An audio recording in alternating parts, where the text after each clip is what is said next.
कथित शराब घोटाला में ईडी का एक्शन, नई शराब नीति को लेकर जांच जारी है। आप जानते हैं तिहाड़ जेल में मंत्री सत्येंद्र जैन से पूछताछ हुई है। 22 और 23 सितंबर को भी सवाल जवाब होंगे। 3 दिन तक पूछताछ की मंजूरी जो है वो मिली हुई है, क्योंकि कहा गया था कि ग्रुप ऑफ मिनिस्टर्स की जो मीटिंग हुई थी बकायदा, उसमें सत्येंद्र जैन मौजूद थे जब ये पॉलिसी बनाई गई। ऐसी बातें भी सामने आई, तो लिहाजा सवाल जवाब की उनके पास इस पॉलिसी को लेकर क्या इंफॉर्मेशन है, सवाल जवाब उनसे भी हुए। आज जितेंद्र शर्मा हमारे साथ, हमारे सहयोगी जुड़े हुए हैं। जितेंद्र, संभावनाएं थी, हमने कल भी बात की थी कि सवाल जवाब होंगे, दो तारीखें और तय है। क्या वो सवाल सामने आ पाए हैं जो पूछे गए हैं उनसे, या थोड़ा इंतजार करना होगा?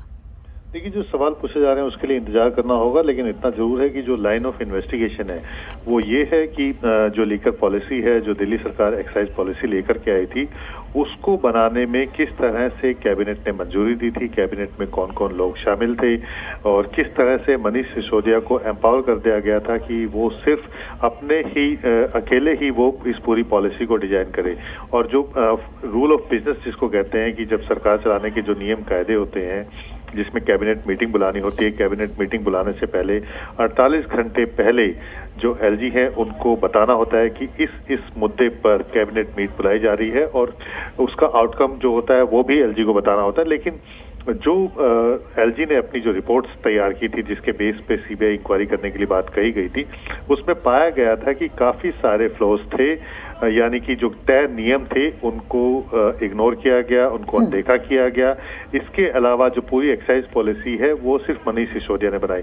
तो आखिर सत्येंद्र जैन, जो कि उस समय मंत्री थे, क्योंकि इसी साल मई में उनको गिरफ्तार किया गया, लेकिन जब ये पिछले साल पॉलिसी ड्राफ्ट की जा रही थी तो उस दौरान सत्येंद्र जैन और जो बाकी मंत्री थे वो किस तरह से इस पॉलिसी को डिजाइन करने में शामिल थे, कैबिनेट में क्या मंजूरी दी गई थी, क्या अप्रूवल हुआ था, तो उन तमाम मुद्दों को लेकर के सत्येंद्र जैन से इस समय ईडी पूछताछ कर रही है। ईडी ने क्योंकि मनी लॉन्ड्रिंग का मामला दर्ज किया है, आज भी करीब 40 जगहों पर ईडी इस पूरे मामले को लेकर के, जो एक्साइज पॉलिसी का जो स्कैम है जिसको लेकर के भ्रष्टाचार के आरोप लगे हैं, उसको लेकर के करीब 40 जगहों पर ईडी अपनी छापेमारी कर रही है। तो आप इसको कह सकते हैं कि कलेक्टिव इन्वेस्टिगेशन, यानी कि एक तरफ सत्येंद्र जैन से जेल में पूछताछ हो रही है, तो दूसरी तरफ जो एक्यूज हैं या फिर जो एविडेंसेस हैं उसको कलेक्ट करने के लिए ईडी सर्चेस भी कर रही है, छापेमारी भी कर रही है, जो सस्पेक्ट्स हैं और जो एक्यूज्ड हैं उनके यहाँ पर। तो कहीं कोई गुंजाइश ना छोड़ते हुए एक कलेक्टिव इन्वेस्टिगेशन का जिक्र हुआ और वो ईडी करती हुई नजर आ रही। बहुत शुक्रिया आपका तमाम जानकारी के लिए।